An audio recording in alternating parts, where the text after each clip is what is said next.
The displacement of Palestinians in Gaza must be unequivocally rejected.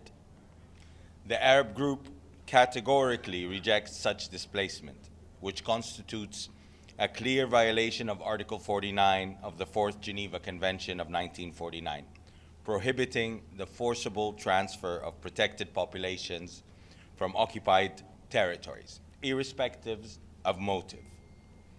We commend the international community's firm stance in rejecting these proposals and reaffirming their illegality under international law. A united and unequivocal rejection by member states is imperative. This is not acceptable whether it is against the people of Palestine or any other state. We would also like to shed light on the ongoing, alarming Israeli expanded aggression in the West Bank. These actions are a clear violation of international law and must stop immediately. Colleagues, this very institution was founded on the fundamental pillar of upholding and respecting international law in order to maintain peace and security worldwide. And what we have been witnessing for the past 15 months is jeopardizing our multilateral system.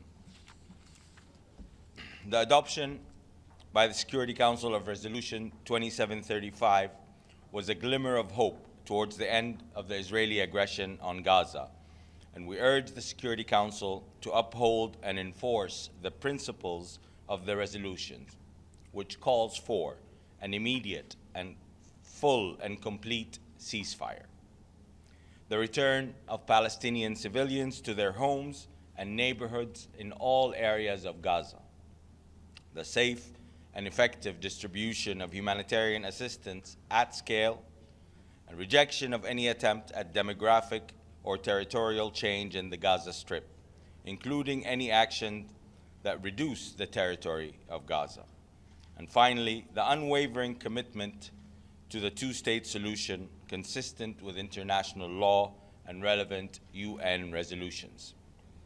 In addition, we commend Qatar and Egypt, as well as the United States, for the utmost dedication in working around all the obstacles that are jeopardizing the ceasefire deal.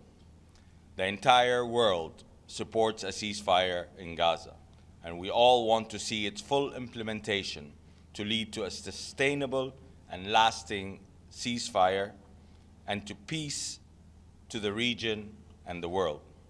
Finally, we, the Arab countries, want to see a Riviera, a Palestinian Gazan Riviera in the independent and internationally recognized state of Palestine. With this, I give the floor to my esteemed brother, Dr. Riyadh Mansour, Ambassador of the State of Palestine. Thank you, Brother Tareq. Shukran jazilan.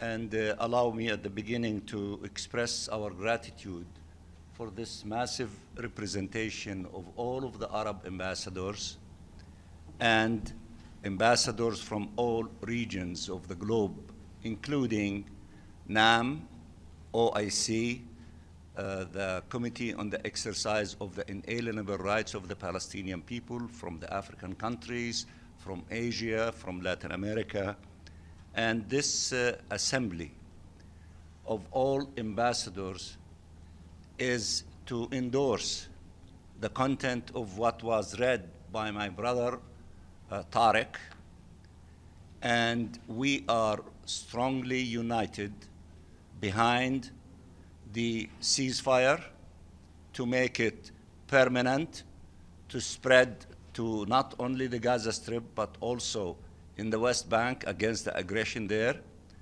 and for the Israeli forces to leave the Gaza Strip and to leave the occupied West Bank, beginning with the northern part of the West Bank, and the full implementation of all provisions of the agreement through the 3 stages. In addition to that, we are united behind the implementation of Resolution 2735. It was adopted by the Security Council. No one voted against it. we want to see the implementation of that resolution as well.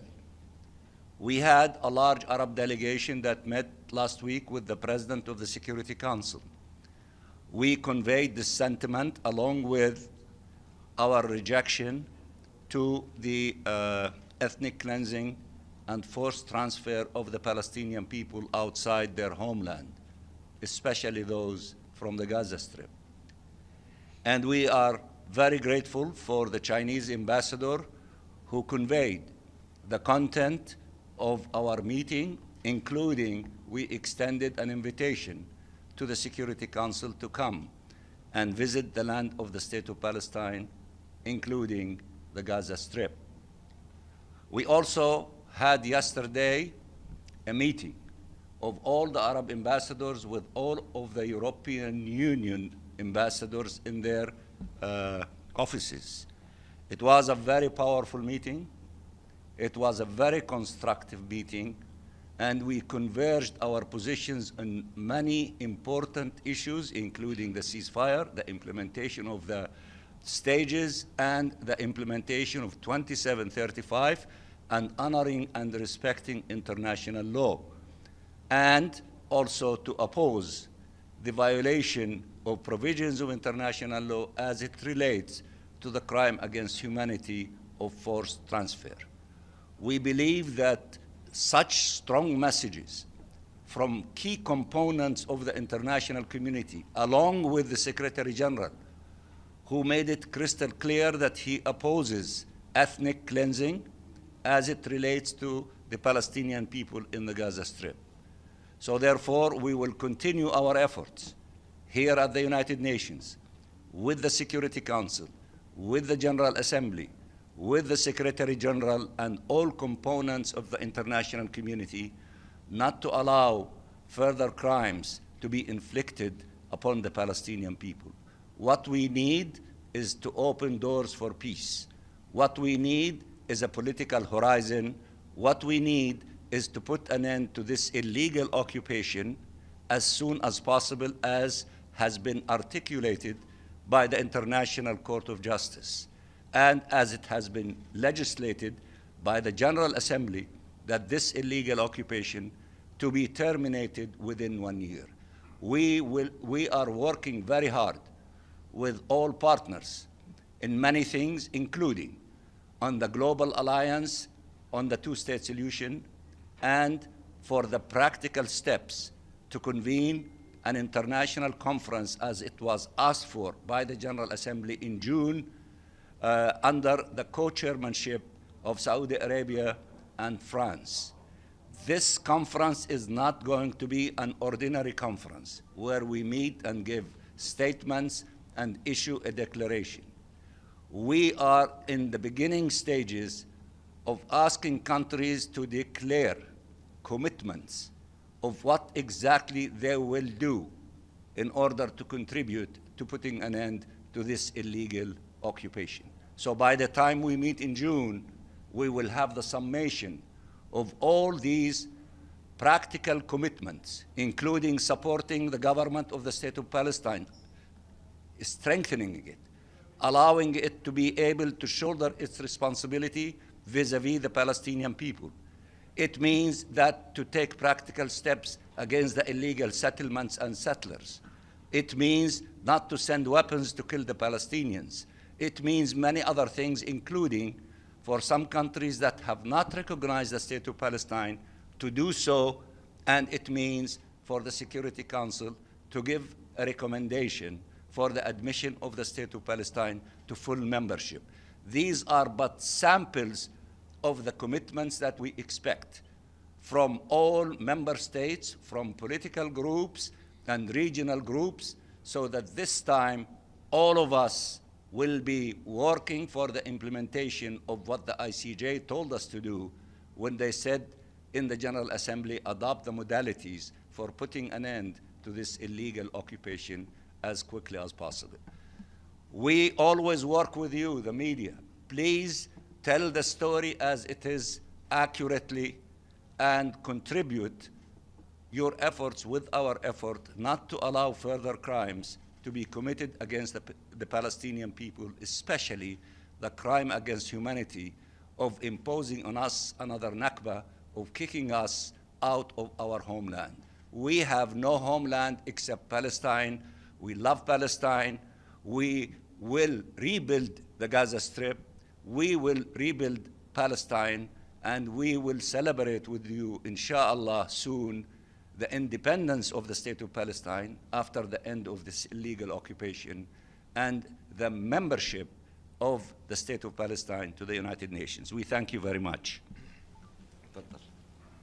Thank you, ladies and gentlemen. We appreciate your time, and this is the messaging that we had for you today. Thank you. Thank you. How is the Palestinian Riviera going to be created, and who will be involved? Well, there's, like any other country that has been devastated by war, if you look at World War II, you have London, you have Warsaw, you have Dresden, you have Stalingrad, you have Hiroshima, Nagasaki, all devastated by war. Everybody got together, they built their cities back, and today they are some of the most amazing cities around the world. So like any other place in the world, this is how Gaza will be rebuilt. Do you believe the Trump administration is engaged in good-faith efforts to bring a ceasefire, a permanent ceasefire in the Middle East, based on their recent comments about the Riviera? Well, let's hope so. I mean, the only way forward is a two-state solution. This is agreed upon by every member state around the globe, and this is what we're all working for since day one of this. This has been a 100 years ordeal. We can't let this go on. Two-state solution is the only solution that has not been tried to date. The only solution that has not been tried to date is an end to occupation and the existence of a Palestinian state. Everything else did not work. This is the only way forward, and I believe the international community is all behind that. Refugees from around the world, and especially from the Arab world, in places where there's been war, are going like to Europe, to everywhere around the world. Why couldn't those who want to emigrate from Gaza do the same? Who said those who want to are blocked from doing the same? Like everywhere else, there's no place like home. And as Dr. Riyadh said, this is their home. They don't want to leave anywhere else. They have nowhere else. This is their home. Egypt does block entry to its country from Gaza. Let me just say, Yes. we should not have a theoretical debate of what the Palestinian people want and they don't want. What we need to do is to respect the wishes of the Palestinian people. The Palestinian people who marched, 500,000 of them, on their feet from the southern part of Gaza to the northern part of Gaza, knowing that they are going to destroy properties and homes, it is a clear signal that they want to go back to the places where they were born, where they have memories, where they have stories, where they have connection between them and the land. It is in our DNA. If some people tell us that they were exiled 2,000 years ago from a piece of land and then they are entitled to return to it, why is it so surprising that we, the Palestinian people, that should not be allowed to go to the places that we love the most? And then they tell us about those who were exiled 2,000, then they came and turned the desert into paradise. We are able to turn the destroyed beautiful areas that used to be beautiful in the Gaza Strip to what we want it to be. We are resilient people.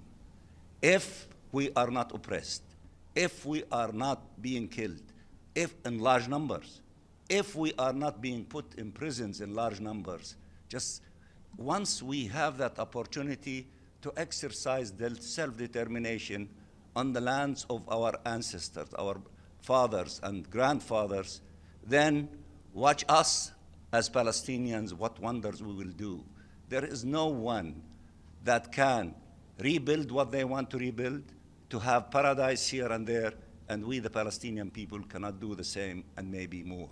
So respect the position of the Palestinian people, the desire of the Palestinian people, and to respect what they decide. Don't kill them, don't force them, don't starve them, don't deny them hospitals, don't deny them schools, and then say they have the right to migrate away from hell. That is not fair, that is not correct, that is not congruent with humanity. One last question. Are there specific steps you would like to see the Security Council or the GA take in the next, say, 2 weeks?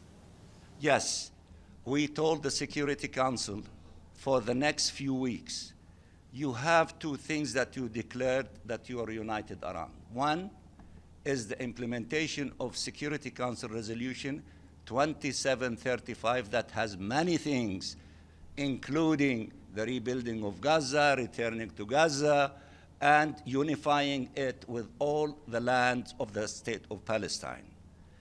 And the other thing that we asked them for that, the implementation of this resolution, implement your joy and happiness in which you declared unanimously in statements in the Security Council that you are welcoming and committing yourself to the agreement on the ceasefire and the implementation of these 3 stages in it. So we told them, this is what we want from you now. That doesn't mean that for them to go and relax. And in fact, I said in the meeting yesterday with the European Union, in which there were 6 members of the Security Council in that meeting between the Arab representatives and the Europeans, you will have few weeks in order to make a difference in the defense of these 2 things. And if we do not see serious commitment to these things, then we will go to plan B, which I will not share with you, nor I shared with them then. But we are flexible, we are reasonable, we are willing to work with whoever wants to work with us to see the implementation of these 2 things, the resolution and the agreement. But we will not accept that whatever will happen will be at the expense of the Palestinian people. We paid more than enough in terms of those who were killed in the Gaza Strip and in the West Bank. More than 50,000 without adding the perhaps more than 10,000 under the rubbles, and more than 110,000 injured. Enough is enough. We paid more than we should have. We should not have been put in that situation. But in spite of that, we need to put an end to this tragedy, to this genocide, and to begin the process of healing, fixing the schools, fixing the hospitals, cleaning the roads, having clean water, putting our lives in order to allow for temporary housing and shelters to be erected, so to pave the way for the reconstruction stage. The Arabs, based on the plans that we submitted as the leadership of the Palestinian people, which we circulated it to all members of the United Nations. If you don't have it, we'll be more than happy to circulate it to you. The Arabs, based on that and other creative ideas, led by our brothers from Egypt, will be in the next few days, as a result of consultations at high levels in Riyadh and the summit in Egypt on the 27th, and a ministerial meeting in Jeddah of the OIC on the 7th of March, we will be able to put the alternative for those who say there is no alternative but their ideas, to show that the Arabs, the Muslims, together, and many of our friends, we have plans of how we can save Gaza, how we can help the people in Gaza to pave the way for beginning the process of reconstructing Gaza, and we will.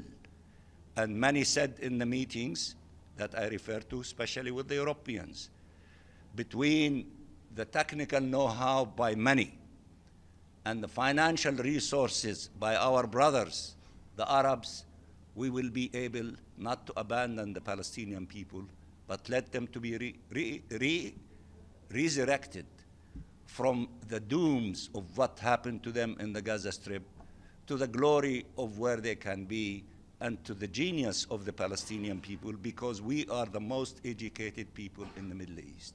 So we can do wonders. Trust us. Thank you very much, and thank you to my colleagues. Thank you.